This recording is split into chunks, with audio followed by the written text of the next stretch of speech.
Okay, so now we're going to look at the 2022 business documents question, and it was a short question, question number 3.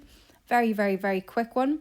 And you have 2.5 minutes to do all of the 15 short questions in your junior cycle business studies exam.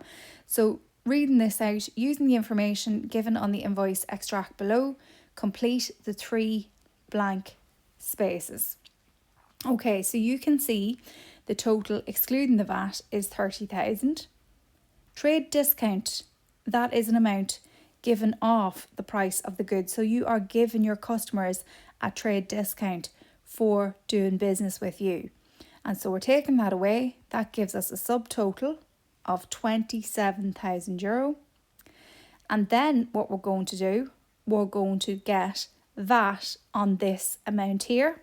Okay, so you're either going to multiply it by 23%, or you can multiply it by 0.23 in your calculator, and you will get €6,210. Now, we add VAT. It's very important to note that we add VAT. Value added tax. VAT stands for value added tax, which is a tax on goods and services that a business charges their customers, and then they forward it to the revenue commissioners on your behalf.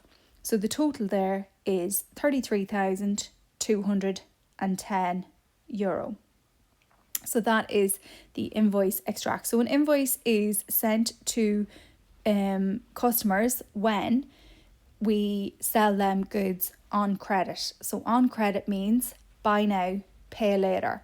And it is a really good idea to sell to some of your customers on credit, because then it will encourage them to be loyal customers, to keep returning to you instead of going to somebody else, a competitor who will offer them sales on credit. But you have to be very careful who you allow it to.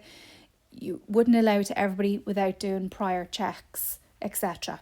Okay, so that is the 2022 business docs question complete.